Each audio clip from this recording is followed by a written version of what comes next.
You have like an intro? This is like I like not really. I kind of just like say whatever. I got like shit for not because the first couple of podcasts I didn't introduce my guests. I just was like started. Yeah, and which now is I cool just, though. Yeah, no, I agree. That's like how That's what like, Rogan does. That's exactly. Yeah, he just starts it off right like we're live. You know what I mean? And like also too like his are less about like interviewing the people unless it's like a one off. Like it's more just about the conversation. Just like talking, you know? Yeah, exactly.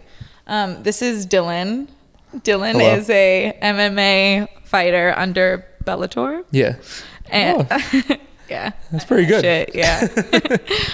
Dillon's also popularly known for getting into like fights. I mean, technically fights, but I mean like shit online. Yeah. Why controversial?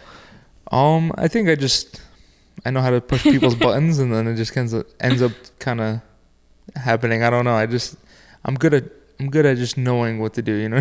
I don't know how to explain it, but it's a business at the end of the day. So yeah. You know. So is that kind of how you look at it, like business wise? In certain aspects, yeah. Like obviously I love what I do. Like I love training. Like that's been my thing since I was 15. Like I'll train, and like that makes me the happiest. Like what part of that do you love? Like is it just physical activity? Like and I noticed this a lot when I got my knee hurt, because I wasn't able to train for like 8 months, and then I started kind of getting like bad anxiety and like stuff like that. And I'm like, but why is that? And then I think like training is like a medicine for me, like a drug, you know? I've been doing it so long that when I go to the gym, like I don't think about anything.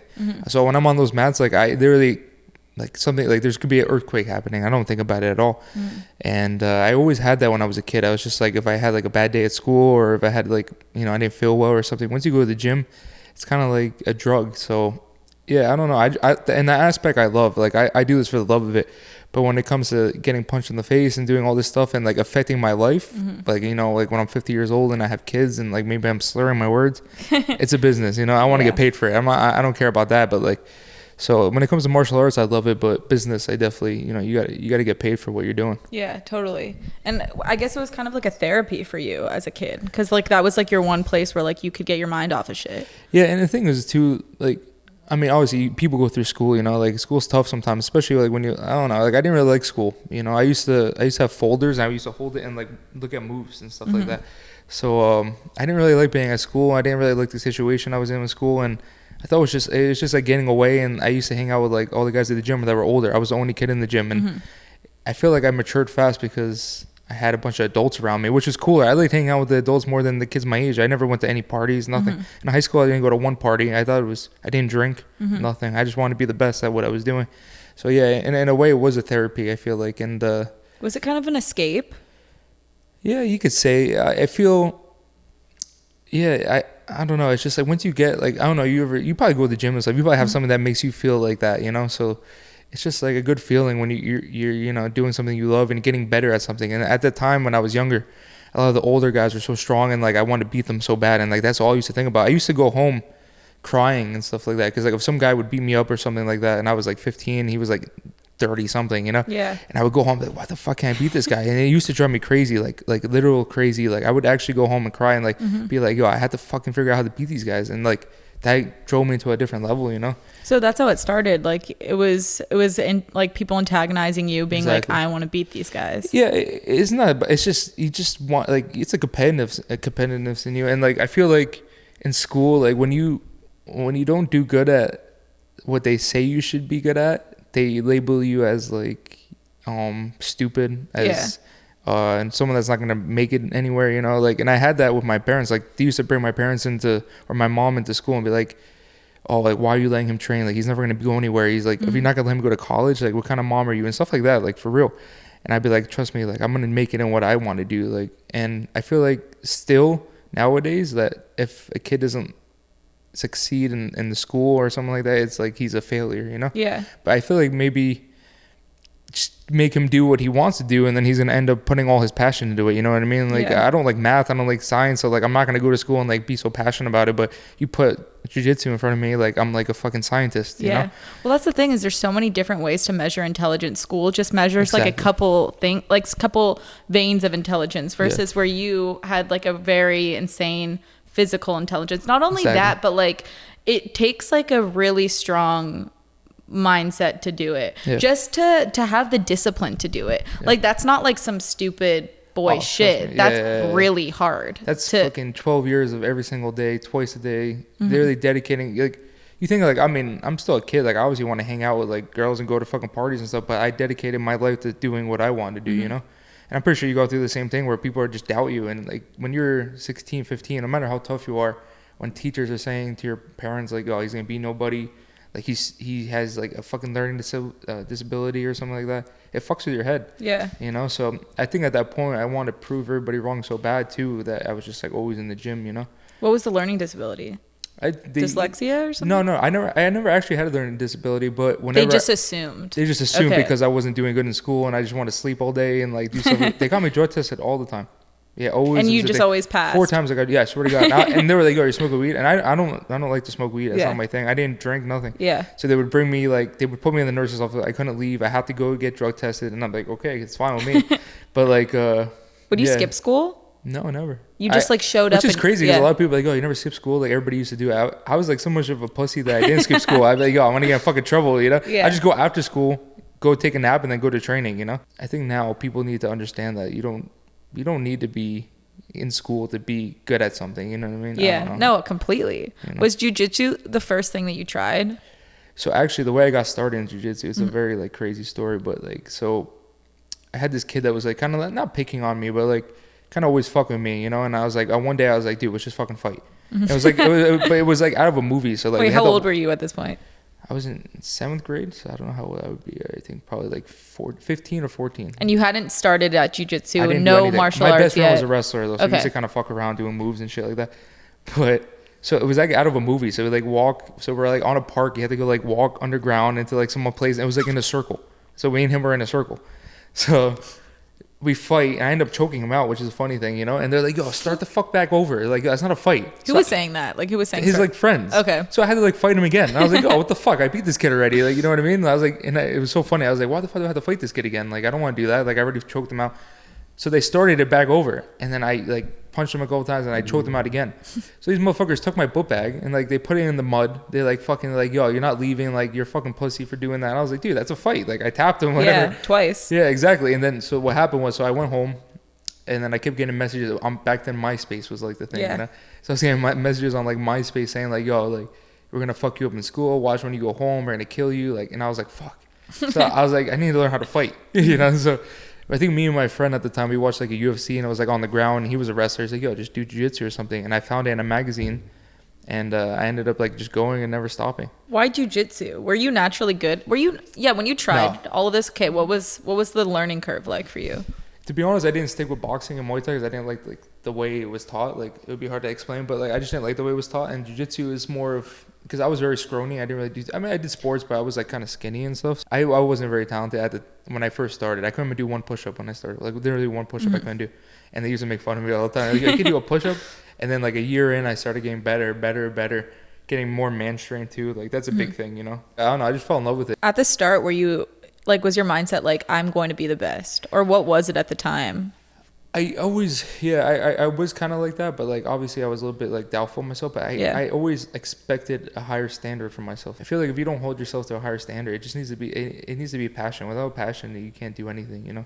Like no one's gonna force you to do it. No one's gonna ever like hold your hand. It's all on you. At the end of the day, you have to get out there. You have to freaking pursue it. You have to study. You have to, you know, make sure that you go and do it, you know? So I feel like I had that at a young age where it was like, I held myself to that standard. Like, I'm going to go every single day to this gym. I'm not, even if I'm sick and have a fucking stomach ache, I'm nauseous, puking, I'm still going to show up. Like, that's all that matters because I want to be the best. Yeah. You know? Was that the first time you saw this kind of mindset in yourself? Because, like, if you weren't doing well in school, et cetera, or virtually like a normal kid, right? And then you find this sport that you're really fucking good at. And then you start seeing things differently of like, I can study myself and I can do this. And if I actually apply myself every single day, I can become this. Yeah. Like, was that the first time you kind of saw this like winning attitude in yourself? Because it takes like, I really commend people who do what you do, because like not everyone can do it. And like, as I said, it takes like a shit ton of discipline to do what you do and do it well. So going from having like no discipline to then jumping into a sport that's all discipline and like nailing it, how did that just happen? Was it out of passion? I was always competitive. That's the thing with me. Like, I come from a family of athletes, you know, so I think it was always instilled in me. But I think it's like, I don't know. Like, once you find something that you like, you could see it in a lot of people. You know, like they like look like they're lazy. They look like they don't do anything. Then you like give them something that's like, you just fall in love with it. And then all of a sudden they're like a genius. And then when everybody was like putting them down, like saying this guy was a lazy motherfucker, this and that. You curse on this? Yeah, you can do whatever. So like, yeah, so like it's crazy because you could see, I see it in people where like you think like they're never gonna be anything, this and that, and then all of a sudden they freaking grab like a keyboard or something, and they're like, holy shit, this guy's like the next Picasso or something, you know? So I feel like that's how it was with me. Like once I found something I love and I enjoyed being there, you know, and like, because like when you're in high school, you think that's the end all be all. Like if this person doesn't like you or this girl doesn't like you, it's like okay, you're done. Like it's over. Like I'm gonna go home and kill myself. But like when you like go to the gym and you have a bunch of guys that are adults and have real jobs and like have families, they're like telling you like, dude, like you know, like it's just different. It's just cool. Like I thought that was way cooler than being with the kids in my grade. You know? I think it's just finding something that you love. Like that has to be what it is. Because I didn't like doing school work. I didn't like going there every morning. Well, yeah, I think you found something that just like clicked and resonated with you. But I'm like, because you said you weren't a natural when you first tried it. Like I mean, who really is that to the same? There is some people like that they just start and like, oh my god, this guy's a fucking, you know. But I can say that I'm happy I wasn't. It made me who I am now. Well, that's what I mean. You were like a normal kid, and then you found a sport that like you really thrived in. But like you had to, it didn't come like so supernaturally. You had to like do a lot of shit inside yourself to like make yourself great, and that's what's very interesting. Yeah, like I would never change anything. Yeah, like, I would never be like, oh, I want to start and be like, because like there's no way I'd be who I am today without like what I went through, you know. And it's something that people don't ever get the chance to feel. They feel like they start something and they think like they're never gonna get there, or they think like all this hard work and then they'll stop. They'll be like, okay, you know, like I feel like I'm never getting anywhere. And then I got to see like what the hard work paid off, and it really gave me a feeling that knowing that if I put my mind to anything, I could do it. And now to this day, I keep that on anything, you know. So I'm so happy that the trials and tribulations that I had brought me to where I am. So I would never change anything, you know, in that sense. Yeah.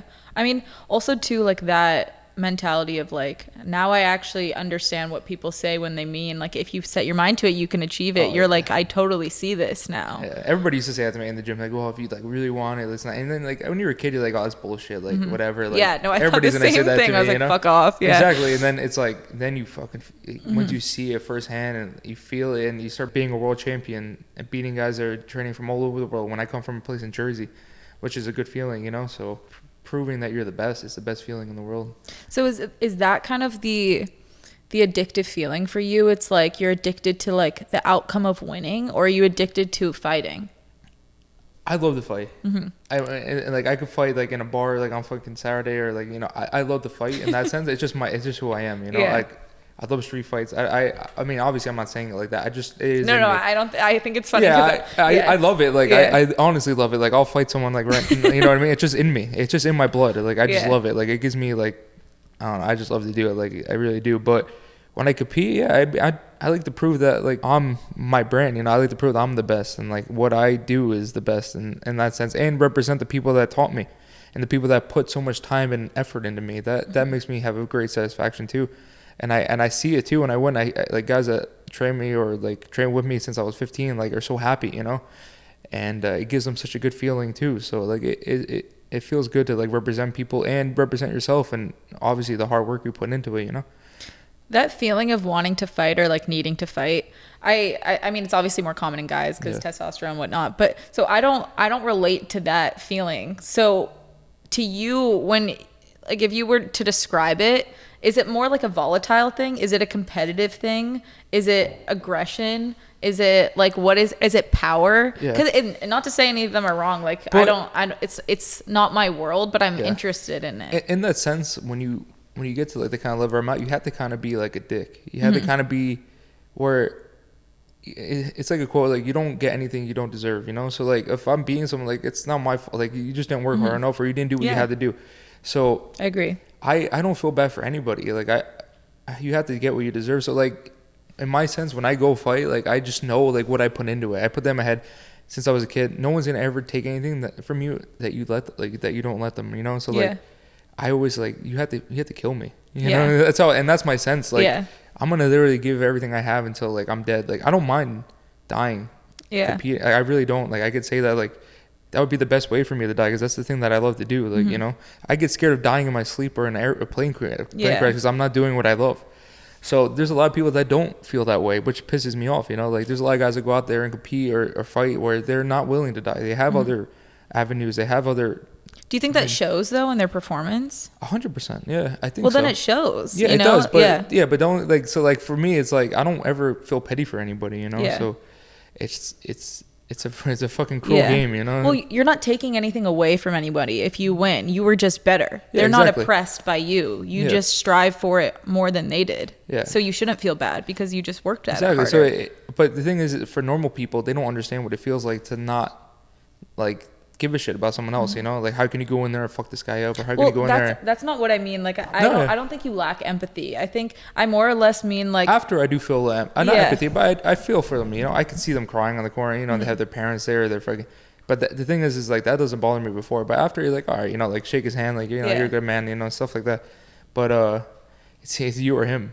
Yeah, you no, know totally, I mean? totally. I more so mean like in the sense of like if you're at a bar or something and like that kind of fight that's inside of you that's not like that's something you have to control. That's a martial artist thing. But I do get into those situations like that happen, you know? Yeah. Like, no, and I'm not like here being like that's fucked up. I mean, it's just it's very common in guys, and especially guys who fight, and it's something that's like it's not. I don't have it, but it's interesting to me for people that do. It's like something that you were born with that's intriguing.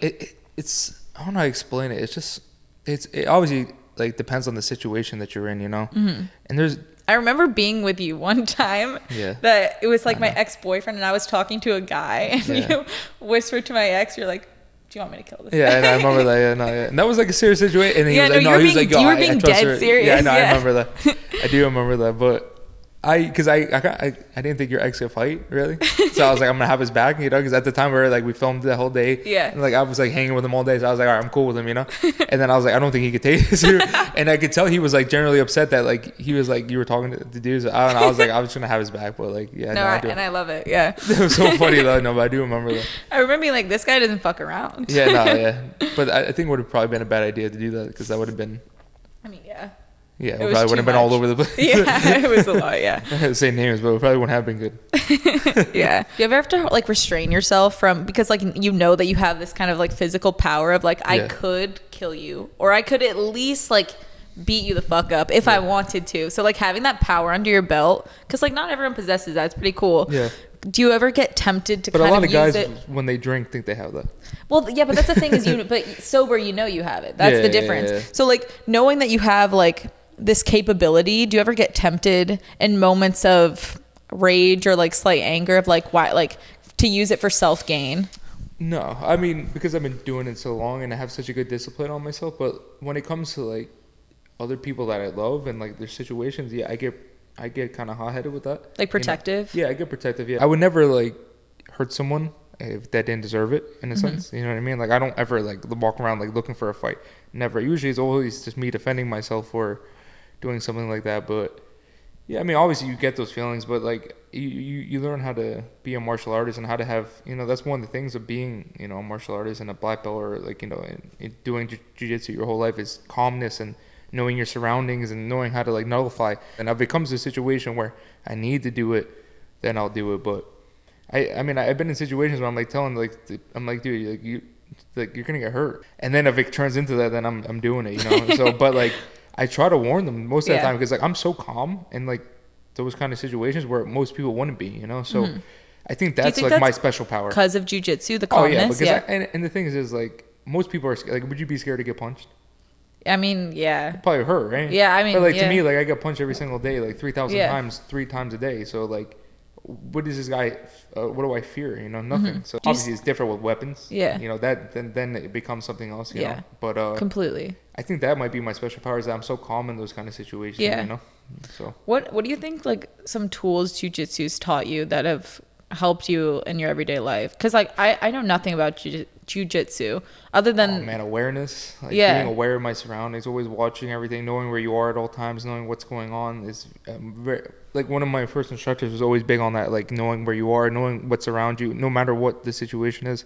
What do you mean by like knowing where you are? So like, because couldn't we all argue that we know? We used to train in like a smaller spot, so it would be like kind of like if the walls are really close, and we would be like, and like if you hit a wall, it would be like something that was a big deal. But you'd be like, how do you not know where you are? Like how do you not know where your feet are? How do you not know your surroundings? Like you're not looking around. You're not.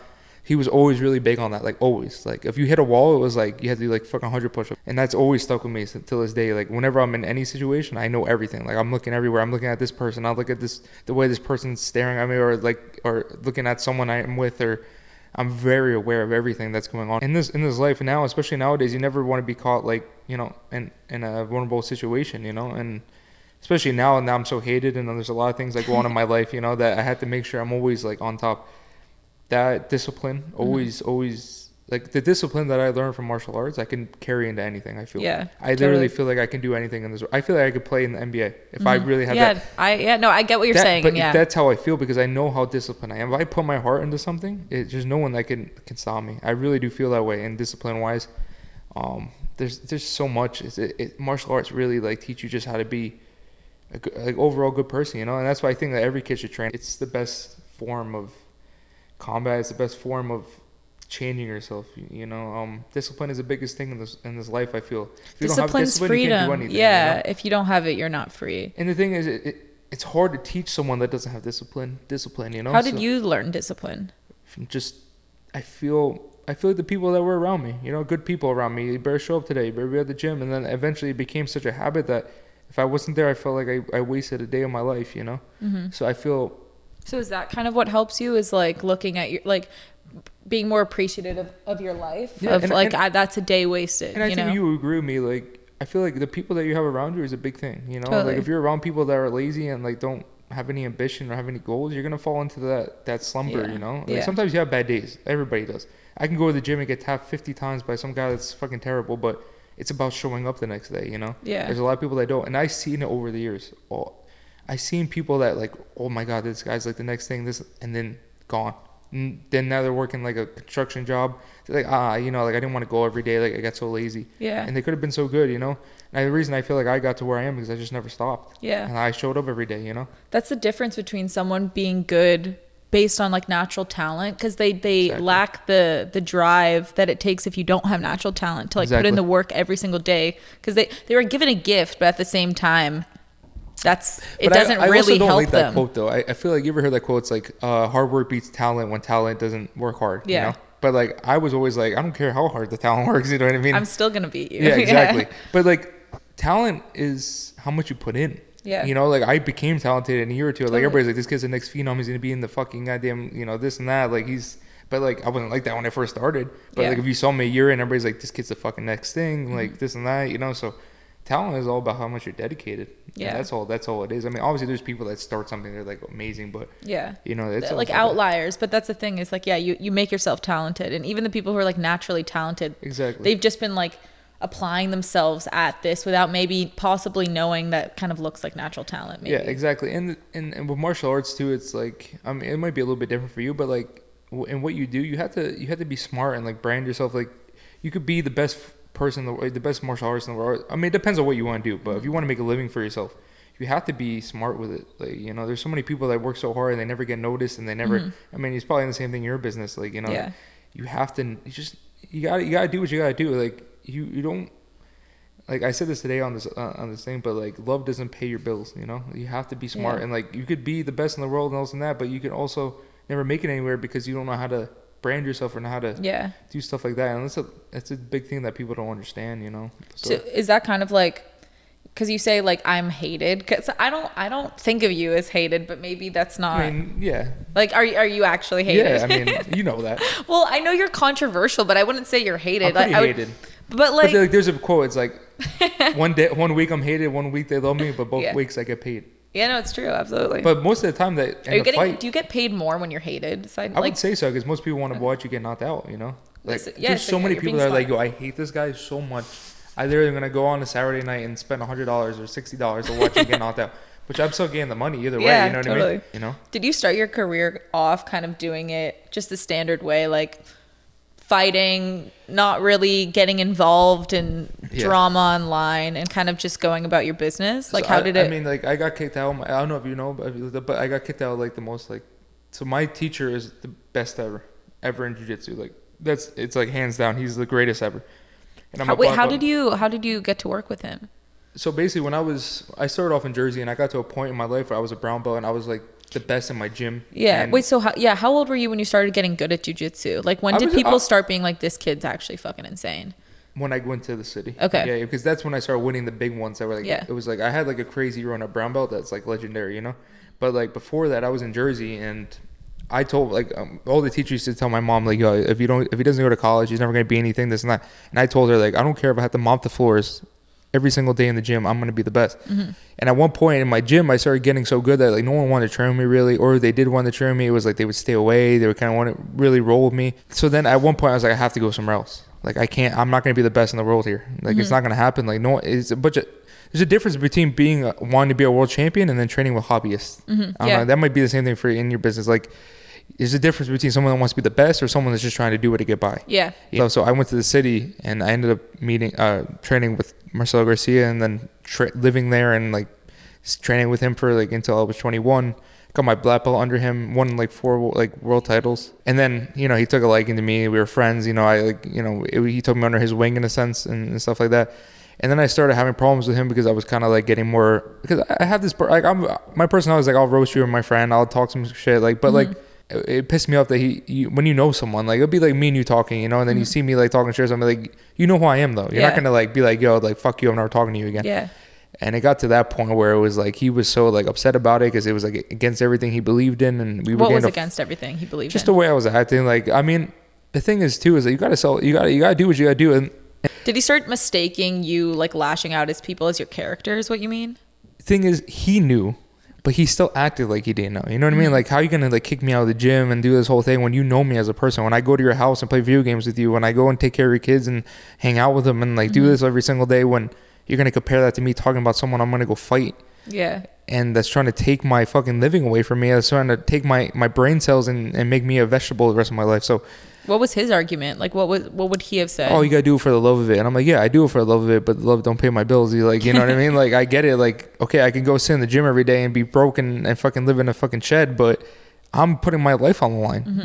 Like, I'm the one that's putting my life on the line. I'm the one that sacrificed. I'm the one that didn't go to high school. I'm the one that fucking didn't hang out with the people I want to hang out with. I didn't have a girlfriend until like fucking 25 years old. Yeah. Because I'm gonna put everything I have into this, and yeah, fuck yeah, I'm gonna get paid. Yeah. You know what I mean? Like, so how old were you then? Like 18 still? At the time I got kicked out, yeah, I was 21 or 22. Yeah. So did that decision, like, you had a lot riding on it. You would put like your entire life into it, and like that was everything. So did you kind of see like you get further if you're kind of like a shit talker, shit stirrer? Like, is that kind of like what? But that's just who I am. Like, and there's a lot of guys that have like acts, like there's like WTV totally, acts. Yeah. But like I generally like starting, like that's just what, and if you talk to any of my friends or anybody knows me, I'm just kind of like that person. I'm very sarcastic and all like kind of, but like I just say how I feel in most of the moments, you know what I mean? Like, so like, I don't know. You just didn't hold back. Yeah, exactly. Change, but like, it's not like there's not one person that's ever met me like, oh, this guy's a fucking asshole, this and that. Never, ever. Yeah. Like, literally not one. You're a good guy. Yeah, exactly. But like, it'd be like if I was like trying to like, if some girl you're gonna fight is gonna fucking try to kill you in front of your family, like you gotta talk some shit. Yeah, no shit. Like, that's just what you do, I'm gonna say what I feel, but I always knew that I could do it on my own too. Like, like I wasn't too scared leaving the gym, and like, you gotta do what you gotta do either way. It doesn't,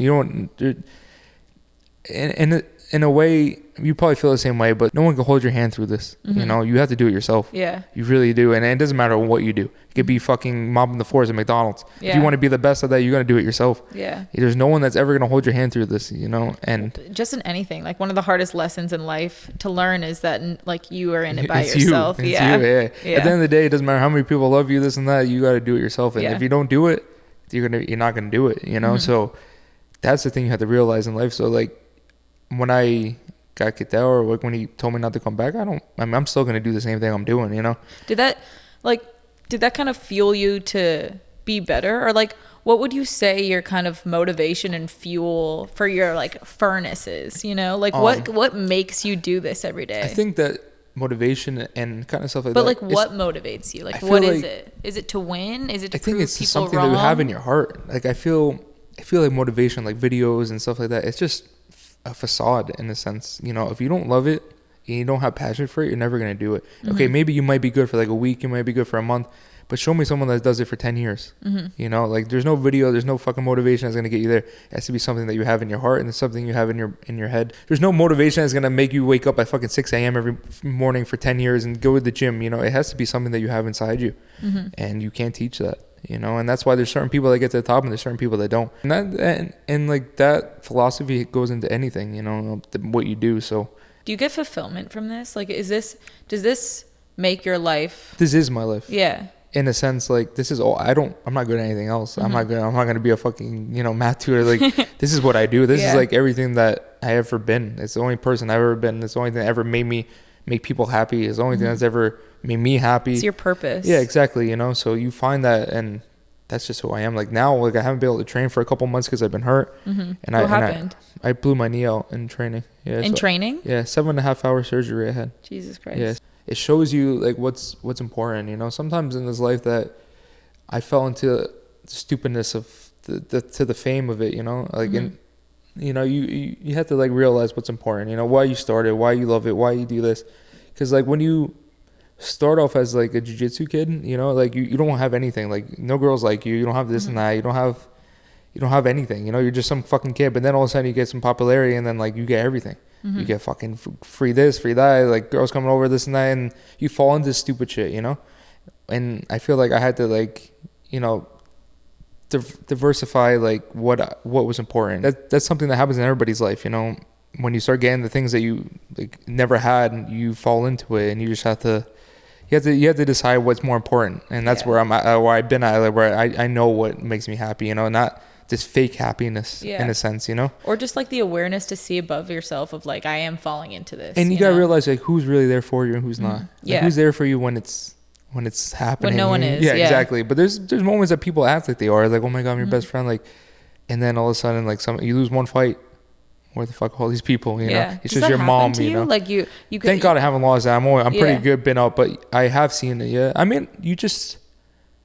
have to know, and like I'm pretty good at knowing like what's real and what's not real. You know? I'm pretty sure you are too. You know what's totally. And it's a skill. You know, some people fucking ruin their lives over it. It's not easy. I'm not saying it is easy, but you know, you just kind of have to pick the right battles in a sense. You know, doing a job where you've pretty much accepted the fact that you're going to be in constant like physical, what's the word, torture almost, like how do you, it seems like that to you, but like it's not that. I mean, yeah, you're in pain a lot, you're training, but like it's not like I'm dying, you know what I mean? But it's also not like just a normal athlete where you train to play, like you're training to fight. Oh yeah, you know, and that's the thing, you can't play fighting, you know, so it's like it's a different. I mean, you can, but it's obvious. Yeah, but it's a different level of something. Like I can't, like if I go into a basketball court, I have 4 other guys are gonna have my back if I don't feel good this day. Totally, yeah. If I don't want, I'm just gonna pass it a little bit more. But like when it's that day and you have to make that walk, and the thing is too is like once that music comes on,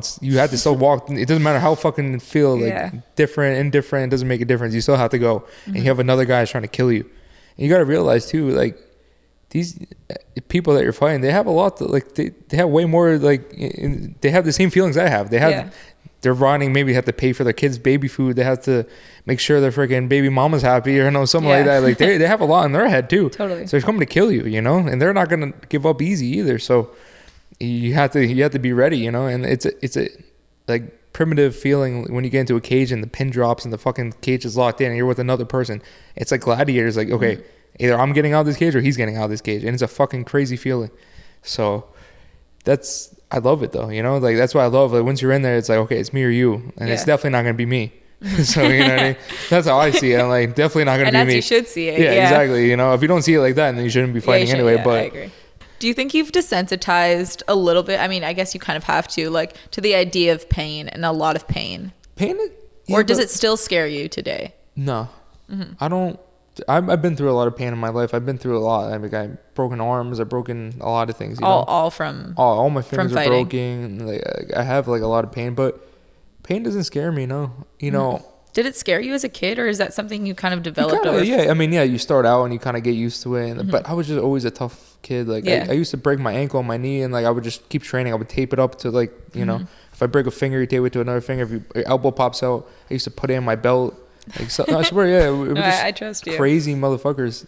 But that's what made me who I am. You know, there's a lot of people that wouldn't do that. Yeah. So maybe that's mass majority of people exactly. wouldn't So do you that, know, yeah. so and now that's the same thing I'm on now with my knee. It's just like, okay, show up at the gym every day. You know, that's all. That's what got me to where I am, because I never stopped. Like, I don't care what it was, I would not stop. Do you train every day? Yeah. Well, now with the knee, it's becoming a little. I had to be a little bit lenient, but before it was every single day. I used to take Sundays off. Sunday was always my day off. As a kid, when you started getting good at this, did you kind of decide to yourself, like, this is my future? Or did you kind of just fall into it because, like, next thing you know, you're like, okay, this has become my whole life? Or did you have a conscious decision of, like, I'm fucking doing this? I know, I'm fucking doing this. Yeah, and I think that's the kind of way you have to be. If someone's not all in on something, they're never going to get to where they want to be, I feel. You know, if you're, like, dibble-dabbling in, like, 50,000 things. And actually, a gym, he was a wrestling coach, but he became a gym teacher. He was one of my close friends. He was, like, a big, like, into wrestling. And he told me, like, I used to be like, oh, you see that wrestler? He's pretty good. He'd be like, no, he's not going to be good. You know why? And I'm like, why? He's like, because he does soccer, football, and wrestling. And I was like, really? He's like, yeah. He's like, if you don't put every single thought and every single power of your being into one thing, you're not going to do it. And I always stuck with me. And I always did one thing, you know? You can't be not 100% into it and then expect 100% results. Yeah. You know? So that always stuck with me, where I always put everything I had into something, you know? Like, it doesn't matter what it was. Did that come easy to you? That kind of like, I'm putting my all into it? Because that doesn't come easy for everybody. For most people, it's like the hardest battle they have with themselves, is like getting themselves to do it. Yeah. I had nothing else. That was what, I never had that satisfaction of making people happy. I never had that satisfaction of, you know, people like being in a sense, like, you know, like it just felt good. Like that was a blessing. I could feel getting better. It would make me so happy, you know, like, and maybe like proving people wrong, you know, like stuff would just give me such a fulfillment in my life that I just couldn't stop. I feel like nowadays with our generation, maybe a little bit soft, but like you just got to do it no matter how you feel. It doesn't matter how sad you are. It doesn't matter how depressed you are. You have to do it, you know? And yeah, I just feel like. Do you ever have days where that motivation's gone? I mean, yeah. I mean, when you do something for so long, it's just, you're gonna wake up and not want to fucking go to the gym. I mean, how do you navigate that? There's a quote that says like you have to love it so much that you hate it. You know? Yeah. So like, it doesn't matter, and that's the thing that makes world that's what makes champions. It's when you don't feel like it, you don't want to get up, you don't want to do this, that you still do it. You know? And that's what makes world champions. That it's not about the days you feel good. It's about the days you don't feel good, and you go to the gym and you still get fucked up. You know, there's probably been shoots that you go or do something and you're like, fuck, like. I don't feel like I'm doing good today, but like it makes you better at the end of the day. You get out there and you're like, fuck, that was awesome, you know? Like, you know what I mean? Yeah. So, no, I mean, totally. I mean, our jobs are definitely very different, but like mentally draining though. Well, yeah, it's the same philosophy in terms of like, to be the best at something, you need to have a specific mentality, whether that's this, and this, whether it's modeling or fighting, whatever it is, you need to have, and you have that in MMA, which is why it's very interesting to me to like pick your brain, because I feel like over time I've developed it, but you had it as a kid, and it probably benefited you a lot, not having, in ways you probably don't even realize, like not having the outlet of like, oh, I have all these friends and I'm making people happy this way, or I'm getting the girl like this. You actually you needed this and it fueled you because you were good at it, and that you put everything into it because you were good at it. Exactly. And I mean, I don't want to be like weird, but like when you had the satisfaction where there's probably girls in high school that probably didn't talk to me, and all of a sudden, like when I started getting better, everybody's like, "Oh, like how you been?" Like, hey, no, you know, you're that's like, "All right, what's up, bitch?" No, like, as it should feel you, because totally, But like, it's just like a certain feeling, like when you just. I'll show you. Yeah, exactly. It's just like now, like okay, but like at the time, I wasn't the fucking cool, fucking jock, fucking football player, maybe, but like everybody doubted me, and but now all these fucking. Like people are like, you know, so like that, I guess that plays into it. Everything plays into it, you know? What do you tell yourself on the days that you are just so over it and just like maybe feel like you want to give up, throw it all away, or you're just done with it? Like, what do you say to yourself to kind of motivate you? There's a lot of things, but you also got to think too, like there's someone else out there doing something that you're not doing, you know? So if you take one day off, you know, that's someone else that's putting their time and going running in the middle of the night or something, you know? So you got to think about it in that sense. Those days make you the best, you know? So like when I wake up and I don't feel good, or I feel like shit, and like I feel like my knees fucking or my back hurts, and you're just like, I don't feel like going, like maybe the next day, like, and I've gone through that, you know? Consistency, I always felt like was the biggest thing to like get to where you want to be. If you're not consistent in anything, then you're never going to be there. So if you're there every single day at the gym, like, you're gonna, you're eventually, like, it doesn't matter if you're not feeling good, it doesn't matter if you're fucking sick, you're still gonna get to where you want to be, you know. It kind of goes back to like motivation. Like, there's so many videos I can watch to get me to the gym. There's so many people that could tell me, but if you don't have it inside you, when there's no one there, 10 years from now, and you have to fight someone, like, you have to have it, you know. That's why I'm curious. Is like, how do you think you developed the motivation to do it? Like, I don't know. To be honest, they could just. I feel like you almost don't realize like how, like, your mindset, how like special it is. Yeah, I think you just have to know. Not in the sense like where you came from, but you just need to. Like, I don't know. It's just. I don't know. When you're younger, and because people can come from your situation and not do anything with it. Yeah, no, so that's what I'm saying is your mindset's. And I never actually, incredible. It's kind of crazy that you like talk about it now, like, I'm never thinking about it, but like, there's so many people that I literally were training next to and were really good, and all of a sudden, like, they weren't there the week after. Totally, yeah. And like, or like, there were 2 weeks they weren't there, a month later they weren't there, and they were good. Like, and you're like, what the fuck, you could have been so good. I think you just want something so bad that you're willing to die for it. Mm-hmm. And not everybody has that. Like, do you have any brain damage, any kind of like lasting? I'm kind of shot, to be honest. But I don't know. I'm not like diagnosed. Yeah, but I've been getting hit in my head since I was a kid, like, so I don't know. But I think I'll be all right. Where do you notice that? Like, where do you, like, are there times where you're like, maybe I have bad memory. Okay. But I don't think I have it like that. Like, I never, like, I don't know. I mean, you're not like a complete idiot. Yeah, like, we're having a conversation. I wouldn't even know. I don't think I'm like that, but like, I definitely, you notice things like my vision. It could be way worse. I broke like a lot of bones in my face and stuff, like, so like, I don't know. I'm not scared of it though. I've met some like UCLA football players that they're bad, and they're gnarly, and you're doing like MMA and like football is more dangerous than MMA. Because because you're running freaking 300-pound men into each other full on with helmets. Like, would you say MMA is more controlled? It's just different. Like, you think about how fast those guys are running, and like, so it's the impact. It's the impact and the concussions. And like, I talked to football players before that like say like, oh, I got a concussion during the game. I just keep playing because like I don't want to get cut. Yeah. And in MMA, when you get like fucked or you get like knocked down or something, they stop it. Yeah. But talking to those guys, I mean, I can tell that they've been hit in the head so many times. They have. It's like a crazy. Like, how many of them commit suicide? The NFL players. It's like a crazy amount. Why? So when you have I hear a lot of different things. Obviously, CTE, you can't tell until you die. So basically, you donate your brain after you die, and then they see you have CTE. You can't see it when you're alive. Why? It's something that's like very deep that I think they have to like look into. That you can't do it when you're alive. So I think it's like something you have to look into when you're dead. But I heard a lot of different things. I heard that sometimes like the voice, like the way that your brain works, it makes you so crazy that they end up killing themselves. Mm-hmm. Other ways that they go crazy, like I don't know if you heard the WWE guy, Chris Benoit, he had CT and killed his whole family, killed his son. Wait, what is CT? I heard that it's like you're so bad in your own head that you end up committing suicide because... Like you're lost almost? It's not that you're lost, it's just fighting yourself, And then I see people that just don't know where they are and stuff like that. And what I do, you see a lot of people that have been fighting since they were kids, and like they're just... What does that look like? They're not human. They're just... I don't know how to explain it. It's hard to talk about, like, because, like, that can happen to anybody. That's why I try not to take as much damage as... I try to take the least damage as I can because, you don't want that when you're older. I want to be able to be 60 years old and have my kids and be able to not slur my speech. And how do you like make that decision of I'm going to take the least damage as I can? Like how can you control that? You can control it in a lot of ways, taking the fight to the ground where I don't need to stand with the person for as long, or I work on certain things that I don't need to get hit. I mean, obviously you're still going to get hit. Like, you're going to go into a fight, like, you're not going to walk in a rainstorm and not get wet. Yeah. You know what I mean? It's not like, it doesn't work like that. It's fine. Like, I don't mind getting like hit. Like, it's not that, but like, I like, being able to have my brain function. So there's no pity for the devil, like once you do what you're doing, you can't feel bad for someone, like we all know what we're signing up for.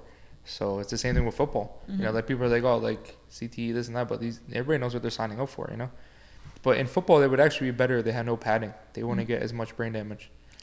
Why? Because you wouldn't tackle someone as hard if you didn't have the same padding on.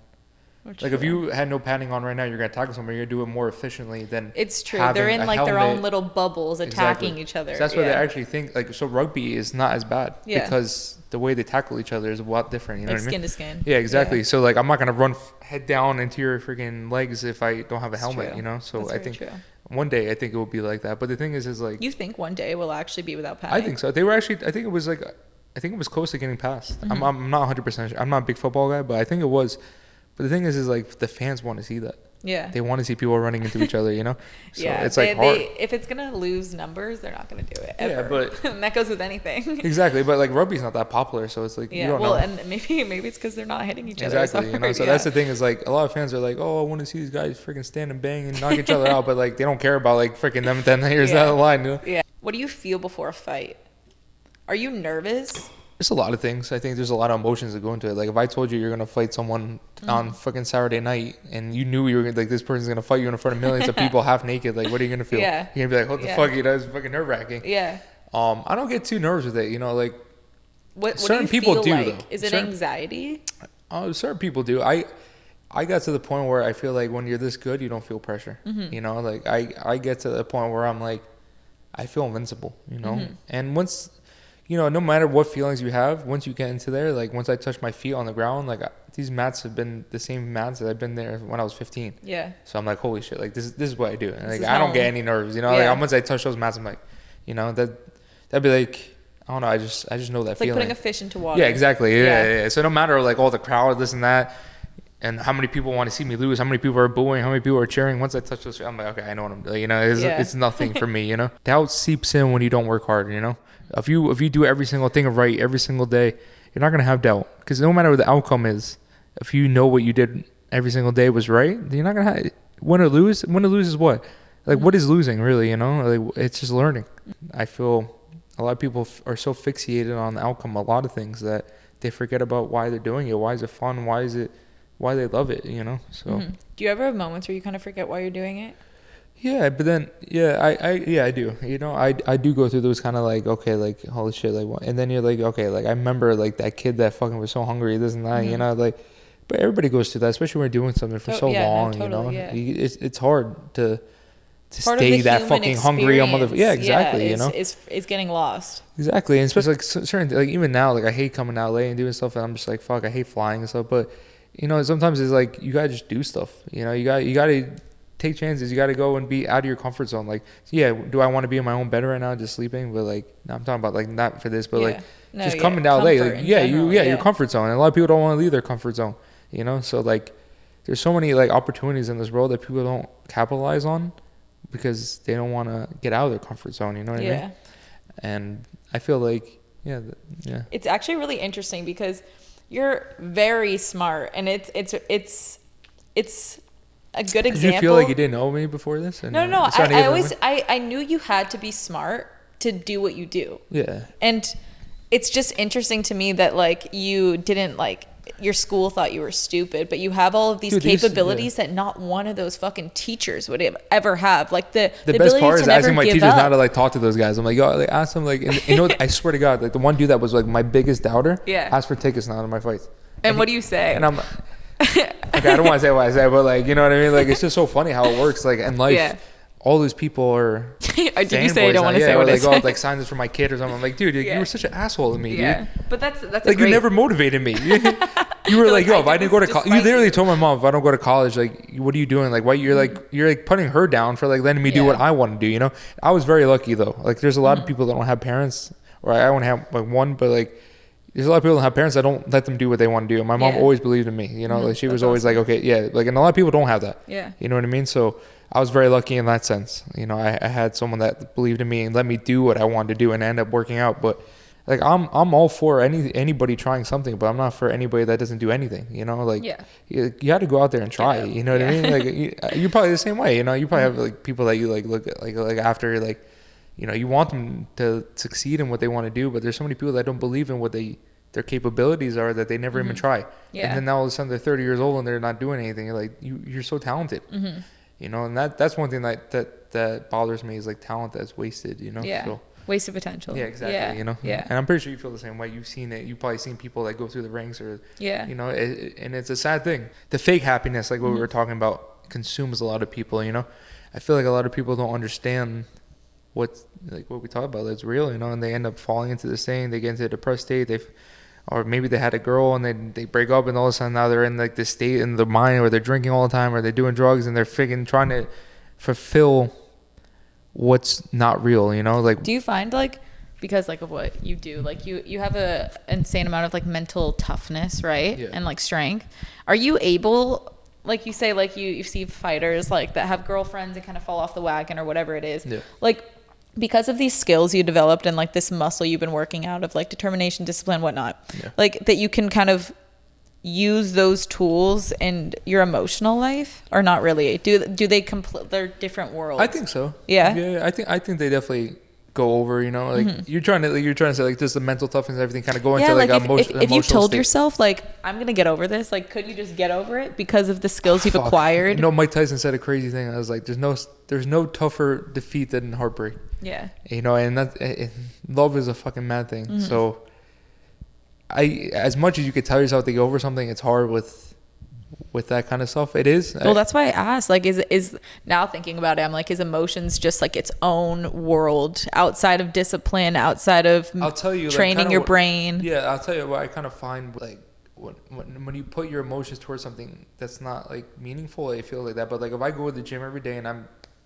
bettering myself and doing this, like I don't think about that stuff. When I'm training, I don't think about like my, you know, like, stuff like that. But when you're doing the stupid shit, like when you're going out and like fulfilling your thoughts and your when you leave the escape, because exactly. I think MMA is your escape. So when you're back in, like, okay, yeah, I broke up with my girlfriend, but like I'm gonna go out tonight, and then what do you feel the next morning? Yeah, it's the worst fucking feeling in the whole world. Yeah, everybody knows that. Emotions and heartbreak is a very hard thing, you know. Yeah, it's a tricky fucking game, you know. I wish I never got into it, to be honest. Never got into what? Just love. Yeah, love. Yeah, no, I'm serious. No, I understand because I do the same. Yeah, it's the worst. It's the fucking worst thing ever. Takes a lot out of people. Oh, it's terrible, to be honest. And I mean, I'm a tough motherfucker. I'm not saying like, oh my god, but like I just, you know, like I rather just like I don't know. That's why it's fascinating. Like even the toughest people, mentally strong, physically strong, like it doesn't. Well, you've answered my question. It doesn't, and same with Tyson. Like, it doesn't actually matter. Like, all that will do is train you how to get your life back on track. But it's not going to make the hurt feel any better. It's going to hurt you like you were a weak little 4-year-old boy. Exactly. It brings you to like a weird. I don't know. Yeah, it does. It really. Yeah, it sucks. But I think that's for everybody in this world. It's like, there's for everybody. It is. Well, I think it's for everybody that actually loves someone. You know, I see guys that like, oh, like fuck that bit, like, you know. But like, real if you're talking about someone that like loves someone, it's not easy. It's not easy for anybody. You know, I mean, that's just how life works. You know, and like, and if you find someone that you call your best friend and spend every single day with them, and they have your back and they take care of you and they you know do everything for you, like, and one day they're not there, obviously you're gonna be fucking. You know, like, it doesn't matter if it was my best friend. Like, if I had a best friend since I was, you know, and then all of a sudden he's not there anymore, you're gonna be sad. Yeah. You know what I mean? But yeah, it's a weird game that, you know, it just, I don't know, it consumes you. You know, I'm pretty sure you know it sucks. Yeah. You know. Yeah. I mean, my ex was my first girlfriend, and like I never realized what it was like to have someone like that. You know, usually I would just be hanging out with girls, whatever, for a week, 2 weeks, and then when you have someone for 2 years, like that's how long we dated.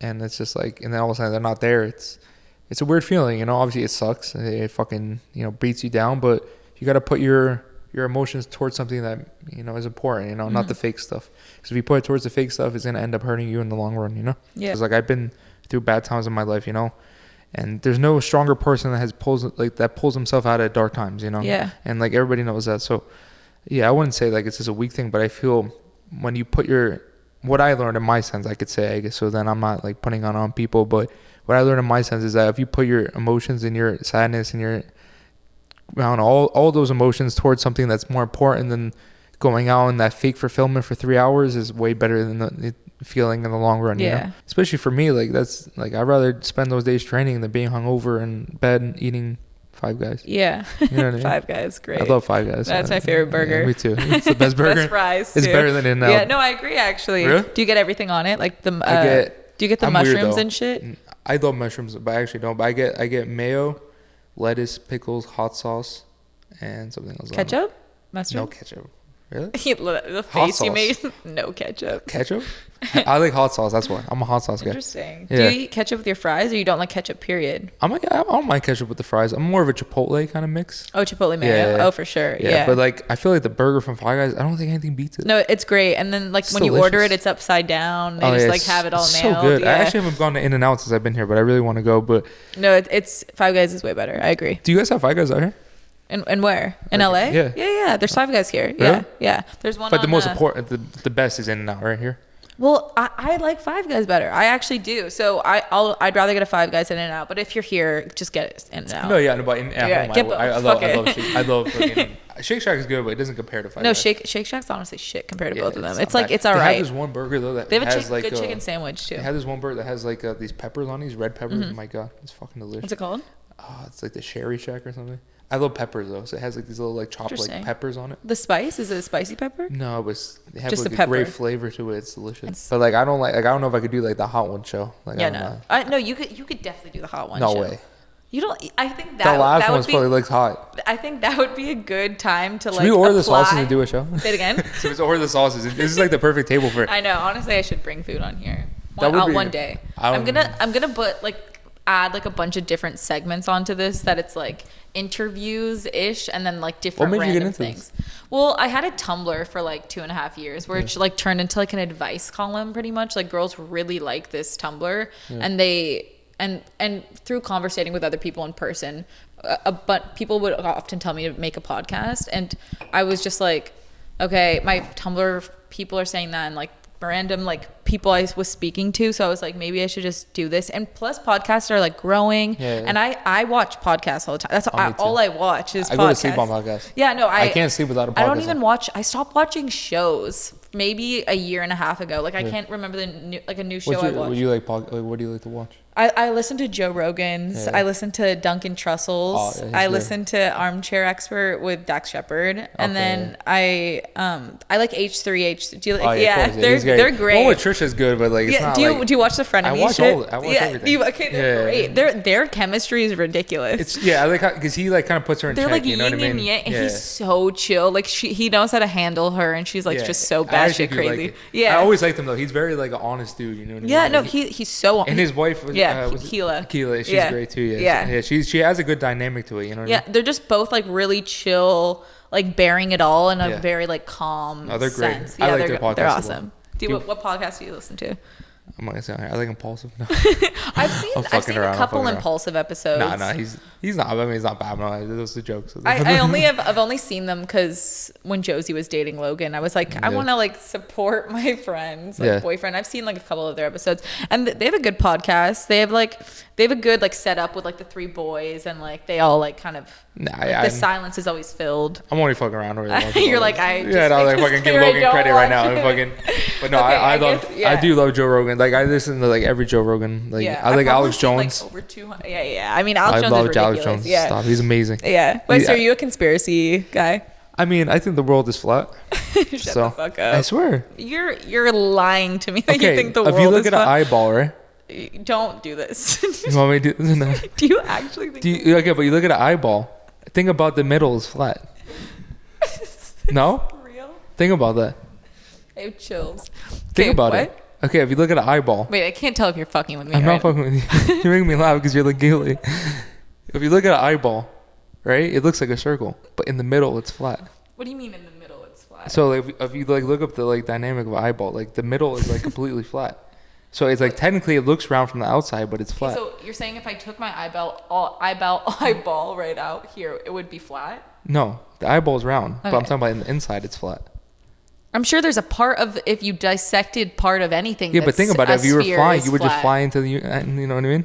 Well, the diameter of a sphere is flat. Is that what you're getting at? I don't know what I'm getting at, to be honest. An eyeball? The world is flat, though. Dillon, you don't actually think. You don't think so? No, I don't think the world is flat. That's like the one conspiracy. Like everyone, like it's like a passing joke of like the worst conspiracy to believe. It's a pretty good conspiracy. Have you seen like the Flat Earther documentary on Netflix? I seen one on YouTube. I don't know. You refuse to watch it. Yeah, do you really think the Earth is flat? Are you fucking with me? I really do. Do you believe that the Earth is flat because you just want to believe in something different than everyone else, or do you really? There's certain conspiracies I'm on. Like that, really, this one we need to get you off of. You're too smart for this one. But there's a lot of people that believe that too. Yeah, but they're like known idiots that they believe No, there's in some people that believe in it. I don't believe he believes it either. You don't believe I can't tell if you're I'm telling fucking you. with me. Look at the eyeball. What is this? Look at the eye. Because the middle of the eyeball is flat in the middle. What? You know what I'm saying. Okay, let's get out of I'm it. confused. Okay, but we'll agree to disagree that the Earth is flat. You believe in conspiracy theories? I believe in some. Like, I don't believe the Earth is flat. I think that's like the one I will never believe. You think 9/11 was an inside job? Probably, yeah. I think so too. Yeah, like there's some that like, and like Jeffrey Epstein did not kill himself. Like there's some that just like, there's if you believe that no conspiracy exists, you're an idiot, just as big as an idiot. If you actually, believe like he was telling me the other day, like why doesn't the government want us to know that there's aliens? I probably control That's what I thought control too. Like, fear. To control fear, right? I don't know. But Well, like, why wouldn't they be like, oh, we found like aliens on Saturday? You know what I mean? How do you feel about the TikTokers? Is this rolling? Okay, dope. Oh. How do you feel about how do you feel about the TikTokers, Charlotte? I think they're cool. I mean, like by no means am I like, oh, these guys are like super hot, but like they're cool for like their audience, you know. But yeah, they're not like the new. I think that they're. Do you killing feel it, like I feel like those kind of like people will be like irrelevant like 10 years, not even. Well, if they're smart about it, they can turn it into something. But if they just ride this fame so probably wave, like 5 of them that'll be like they'll make it. You know, I hope so. Like I think like Addison and Charlie have a real shot of like really they're making killing it. Especially like I don't know actually who more, but you're like me though. I don't like to see people like I would be happy if all of them made it. No, true. No, truly. But if these kids are smart, because like the similar thing happened with like MagCon, and like that's the thing is they didn't do something with it, and they should have. Well, there was one kid that was in there. So Shawn Mendes. He fucking smashed it, but that's just talent. Yeah. Talent, and like he was a cute like white boy. Yeah, and know, even like, music and I mean, all of them are kind of like he was the only one with talent. Yeah. They all just like were on Vine and funny, and then he actually like had like I can also sing. Yeah, you know? I don't want to give them credit on the thing, so I won't talk about it. But like Paul's like they actually were pretty relevant for a long time. You know? No, they were killing. I mean, they still kill it. Like they both like. That's what I'm saying. Like Logan has a really popular. Yeah, no, I mean? They're really smart, both of them, and they like both don't give up, and they're both like very determined entrepreneurs, like chasing. That's what I'm saying. Something. I'll cut that part out because I don't want to give them credit. I'll yeah. but no, they are smart. So today Dillon got. It's funny that it was fucking a couple hours ago. Got Literally water like 5 ballooned hours by ago. Jake. Yeah. Or what happened? So I was just doing a show and then they pulled up. How do they know that you were gonna be there? I think that Logan was on the show last, and I think that maybe he kind of got the sus knew from the schedule or from something. Well, I think he told him Dylan's on next, and then he might have like I don't know, something happened with that. I kind of knew like in my head like okay, like it's pretty obvious that like they're very like opportunists, and I'm what we talked about like very switched on to situation. Yeah.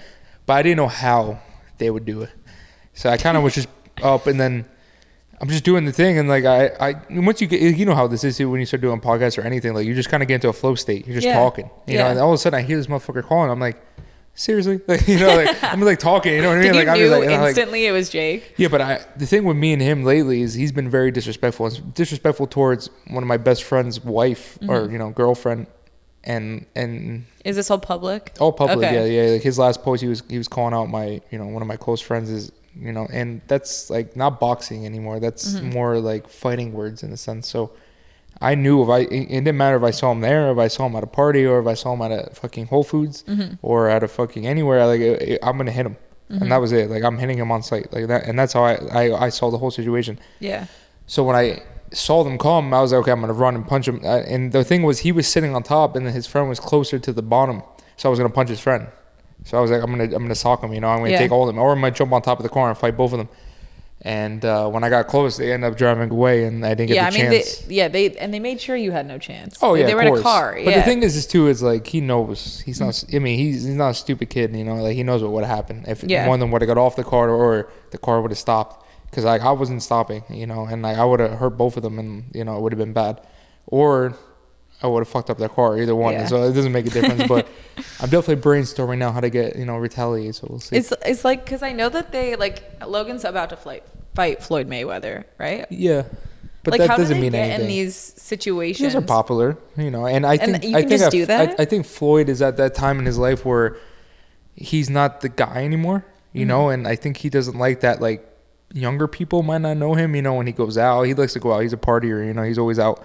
And I think it's like a new thing. Like, all of a sudden, all these people are talking like about Logan's him. fans, yeah. Yeah, and it kind of gets him like that, like, oh, well, now I'm relevant again, you know, like, and stuff like that. Like, now he's going to the club and younger people know who he is. I think that's where he's at in his life, you know. For him, it's a little bit embarrassing because, you know, he's the face of the sport. He's 50-0, you know. It's different for me. I'm a jiu-jitsu guy. I fight MMA. Like, going into boxing and fighting someone is different.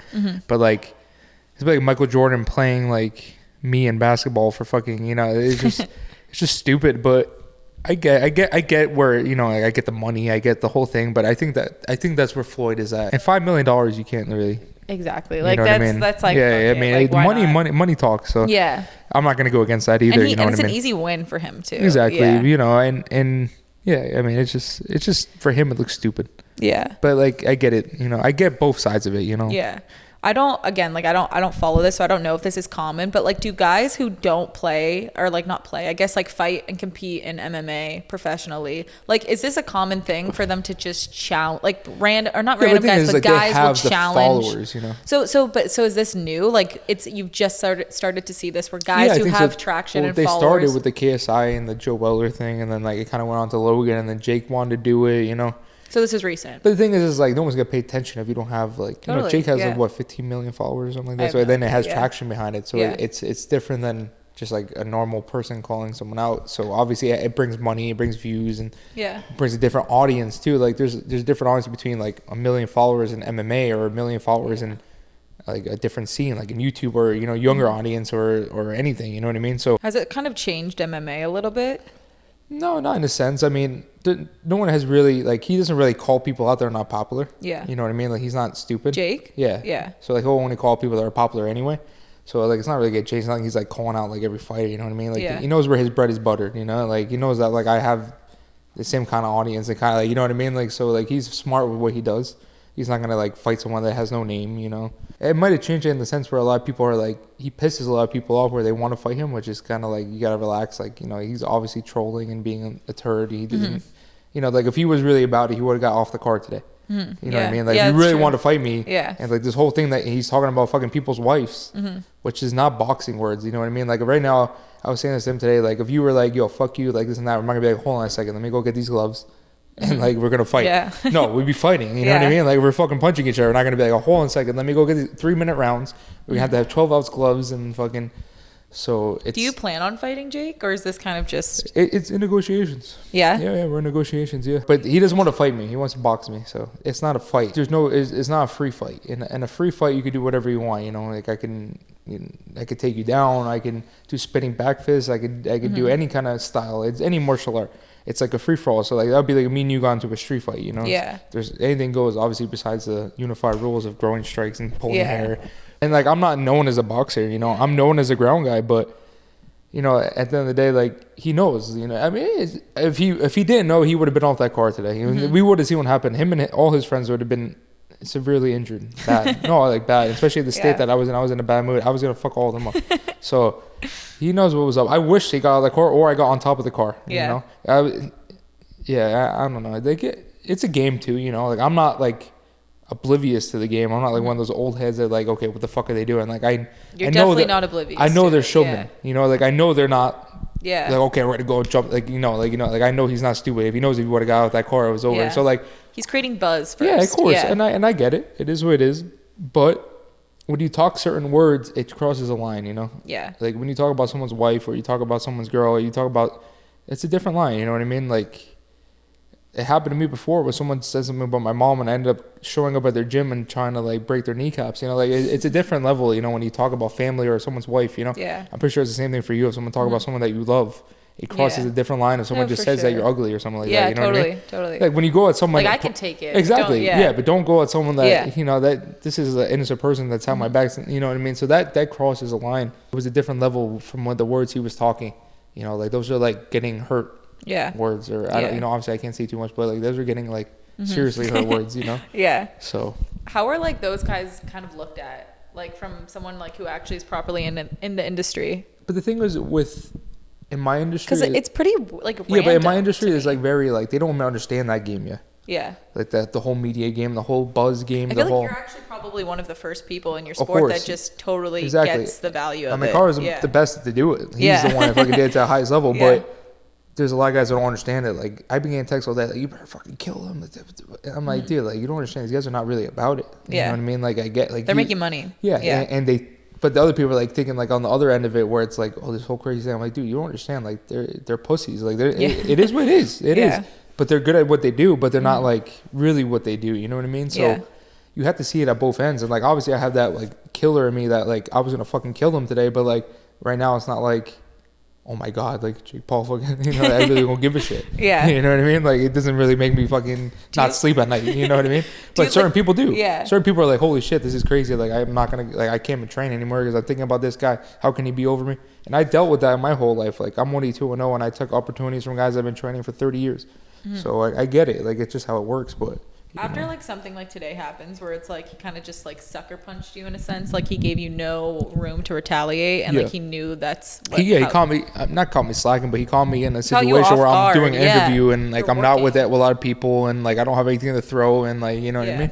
But I did what I best I could do, and was to go fuck him up, and that's what I wanted to do. So like, you know. But like now that it's like it's past, it's happened. Like do you sit in your stomach or like I want to retaliate, or like what do you feel after? You're just kind of over it? Like what is it? I feel like, I don't know, like a great master doesn't tell his plan, you know? Hey, fair enough. Because if I tell you right now, then I can't do it. Hey, I respect that answer. I respect that answer. Yeah, you know, I don't know. I'm definitely, I'm here till Sunday, so it's a long week. It's a long week. I'm here till Sunday. And he has to leave his house sometime. Yeah. Or doesn't. It's actually pretty crazy, like the whole like guy dynamic in terms of like, because girls don't like think like that. Like I'm never going to a party and like if a girl I know doesn't like me is there, I have to worry about my physical safety. Like I'm gonna get hit tonight, you know? It's an interesting thing because you even said earlier, you're like, if I saw him at the supermarket, if I saw him here, he's crossed a lot of lines though. He's trying to say he hooked up my ex and like he never met her. Like it's like a lot of things that he crossed that like it's a different level of like, I don't know, like for me, like my always philosophy if I like is like it's not personal, it's business, you know, but like when you cross that line into personal, it becomes a different level, you know. But also like I'm switched I into it, you know what I mean? But like I think it's more a difference I get what you're saying, but I feel like girls don't have that. Girls, but some girls do. Like they do it in different ways. Their aggression is more like but like okay, say you had a boyfriend, you found out some girl was like, would you, and you were at the same party? The girl would like tell the girl off and call her like. No, but what would you do? Like you guys are dating and he cheated. Okay, so if we were dating and then you're at this party and she's right there. Okay, in your face, I wouldn't get back together with the guy, but if the girl was there, I would, and this actually has happened. Are we gonna talk? Would you get back with a guy if he cheated? No. Never? No. I mean, if he like made out with a girl once when he was hammered or something, that sounds like a mistake, and like a mistake that probably I could make too. Like I'm not a cheater. I've never cheated on anyone in my life, but like I could understand that, like you know. But like if you like habitually are having sex with like a girl or doing then I'm like, hey, that's not a mistake. You like actually just don't give a fuck about me. I agree with you. Yeah, like a one-time mistake, I can understand. I agree with you. If you have someone that like. It's like having a full-on side relationship. They don't love you. Period. But everyone can make mistakes. 100%. Yeah. I agree with you on that. That's fucked up. Yeah. You know. But the girlfriend thing has happened to me where I've seen a girl that my ex like hooked, like it, but he never cheated on me. During or no? We had like a 2-week break and he had sex with one of my friends and I saw this friend of mine. Yeah. She had like lied to him and told him a bunch of things about like said that I cheated on him with this guy, blah blah blah blah blah. Yeah. And I saw this girl and we were placed next to each other and I just didn't say anything. I was like, I don't care. And I it's just like. And what am I going to give this girl like the satisfaction of like me like getting mad? And I just don't care. Like you can play the game that you're going to play. I'm just going to live my life like you're not in it, you know? Which is a beauty in itself, you know what I mean? Like to where you're so calm that it doesn't bother you, you know? Yeah. Like I wish I had something like that. Like if I was like next to someone that or like I couldn't do that. Yeah, I also believe though in confrontation and like that there's a lot of good comes from that. There's definitely a beauty to like what you do too, like where you're like kind of like it doesn't bother you. Yeah, like, I wish I had that trait, you know, like. But you do sometimes, like you have the ability to I guess so, but like if my girlfriend cheated on me and like the guy was next to me, like it would definitely not be a not talking situation. Yeah. Probably be like me punching him before he even say. Yeah, I think it's like because. But the only thing is too, like I agree with you in a sense is like if somebody's gonna cheat on you, it's not really the other person's fault. Well, yeah, it's the guy. It's like it's. Yeah. So I agree with you on that. It's Like I can't really get mad at him because it's not really his fault. Like guys are guys anyway. You know what I mean? But I believe though when you're like I wish I could do that. Like but the reason why it's hard for you to do that is because you believe almost in the justice. Like I want justice to be made for what you did, and I still feel like that sometimes when I really believe something should be justified. Then I absolutely won't be quiet or feel like nothing about it. But if it's like an ex, like the situation with a girl, I'm just like I don't care. Like this is that's kind of a waste of my time. I'd be the same way. Yeah, like, that's just giving them satisfaction. but some things are worth a reaction and like to fight for it. Yeah, definitely want to give someone satisfaction after the fact. Like you know, what I mean? Like no, I agree with you on that. Yeah. Wait, was so Jake was attacking Connor's wife? Yeah. Wait. I saw that he follows only. I saw a TikTok on this actually. I forgot that I saw this. He follows when he's having the girl. Let's see. His girl. Wait, he follows. You're fucking lying. Oh yeah. Dude, that's the thing. Is like this kind of shit is just a compliment to you. Yeah. You know, it's like you really care. My yeah. whatever. But does he know that you guys aren't dating? Nah, we haven't came public with it. Dude, what? 2 months though. Damn. Oh, he posted the video on his Instagram. Yeah. That's how I thought you saw it. No, I saw it on when I googled your name today. Yeah, he posted on his Instagram.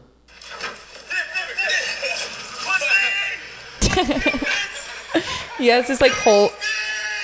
This is crazy. Crazy.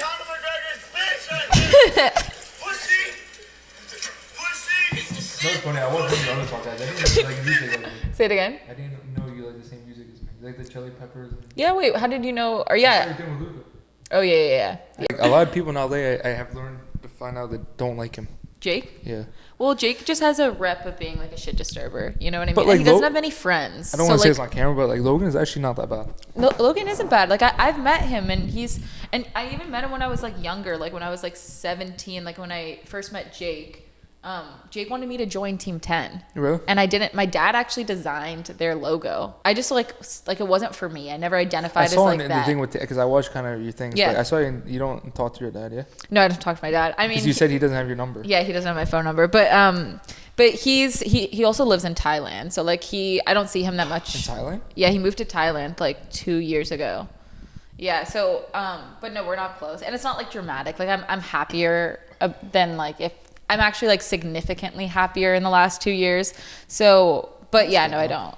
And that happens. It's life. But yeah, no, Jake, I remember meeting Jake and Logan and like Logan was always just like actually like a cool dude. Yeah, like he has like tendencies to like take things too far or whatever it is and like make mistakes. Probably and like all do, you know what I mean? Even when the Suicide Forest thing came out, I was probably like one of the only people, and I didn't even know Logan well. I think he like just, defending him to a degree, being like, you know what, if like my whole team wasn't telling me this is so fucking stupid, maybe I would post something like that. Like I can't say I'm like, oh no, I was but like, a little heavy. No, absolutely, and like we can all say that now. A little heavy though. You know, oh but no, like it's a freaking dead body. I could see though, like no, I mean, and I again like wouldn't do that, but like maybe if I was in his exact shoes and like you're posting like really out there content. And the thing is, at that point, it's just like views is like everything. Yeah, and that's I think where he like realized if like, whoa, I lost myself and that was too far and et cetera, et cetera.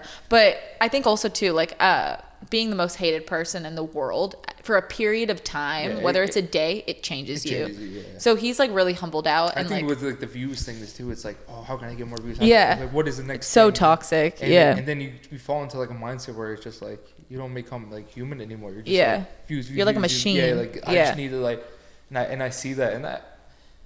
I don't know because I don't really like them, but like I do understand it. But like that's kind of like heavy, you know what I mean? Yeah. Like, I don't know. That seems like I won't. That's like a fucking crazy. It's just like a life that like I think we're smarter to realize it doesn't make you happy. I think we just see it very clearly. I think me and you see it very clearly. But maybe not a lot of people. Not a lot of people. You're right. And younger people don't.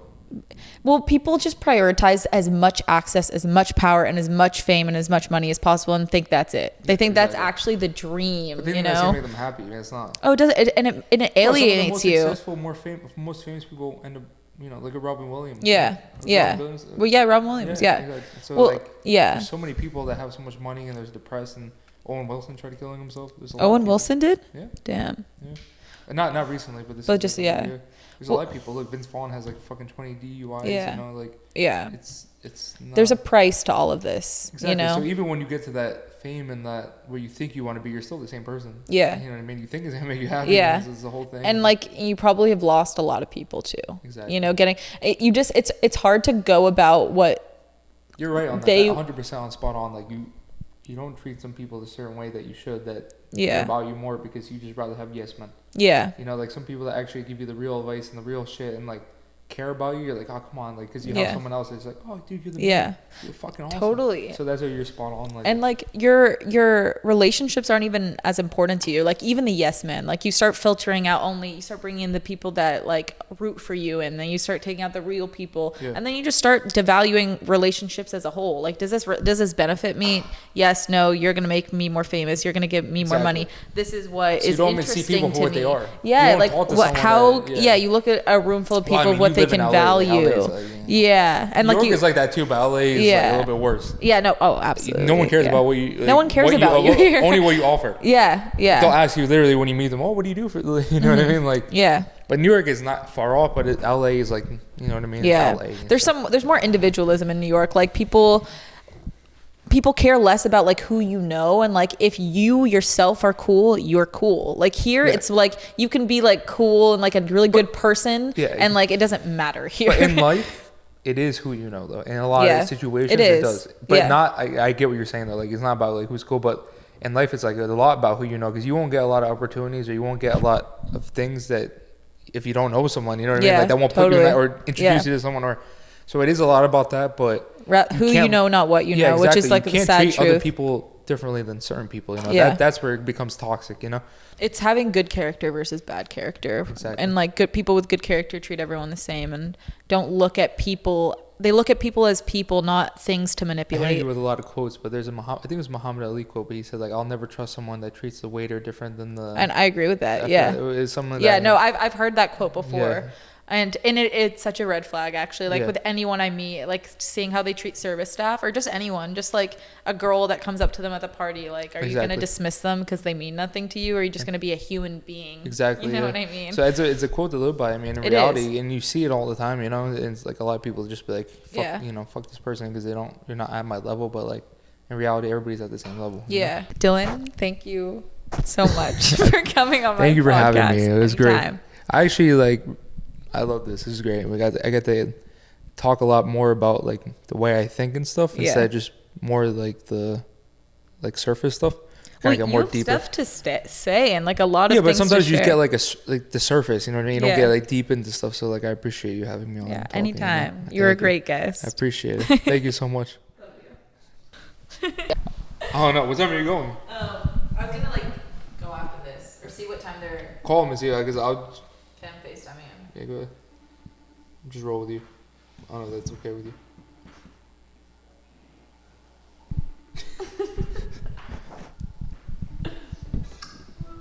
What's up? Yeah. You can't even tell. Dillon Danis in the flesh. What's up, brother?